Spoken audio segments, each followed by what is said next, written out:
د کډوالو او بیرته راستنېدونکو چارو سرپرست وزیر الحاج خلیل الرحمن حقانی په مشرۍ د لوی پکتیا اصلاحي قومي جرګې په منځګړیتوب د دوو ورونو قومونو منګلو او صبریو ترمنځ اوربند وشو.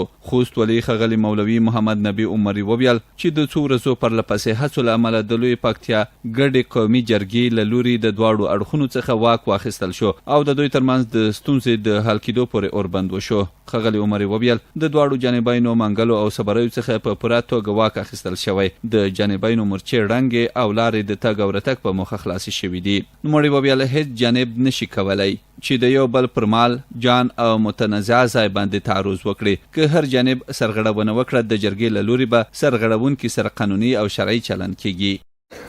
دغه جرګې اولینی قدم د هغې قومي شخړې د حل لپاره واخیست چې د پکتیا ولایت او خوست ولایت مربوطه قومونو هر یو لکه منګل او صبري په غره او دښته باندې لنجه وه چې په نتیجه کې د ټولو خواو ترمنځ د دغه جرګې په وساطت نهایي اوربند وشو او د ټولو خواو دپاره د تګ راتګ په خاطر باندې ټولې لارې ازاده شوې. هیڅ یو جانب حق نه لري چې د بل طرف په مال، جان او متنازعه مدعبها باندې تجاوز وکړي.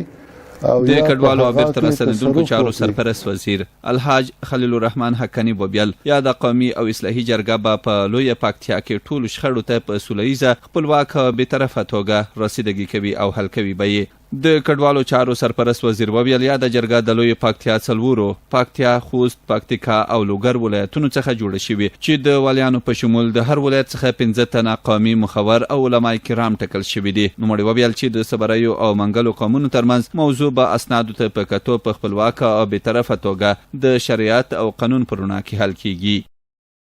بیا په دې فیصله وشوه چې موږ به ځو هلته دغه ځمکه ته د دواړو قومو په منځ کې به اوربند کاڼی ږدي.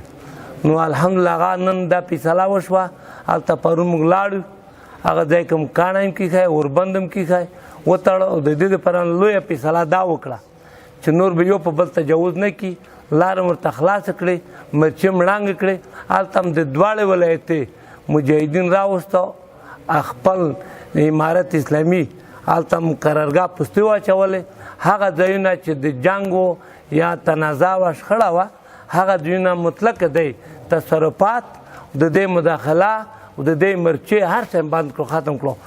د یادونې دا چې په خوست ولایت کې د قومونو او خیلونو ترمنځ د ځمکو، غرونو او شاړو ځایونو پر سر اوږدې لنجې او دعوې شته چې وخت نه وخت د عامه نظم د ګډوډۍ، د قومونو ترمنځ د نفاق او مرګ ژوبلې سبب ګرځي چې د یادو ستونزو او لنجو د حل لپاره به ولایتي اداره خپلې هڅې دریغ نه کړي.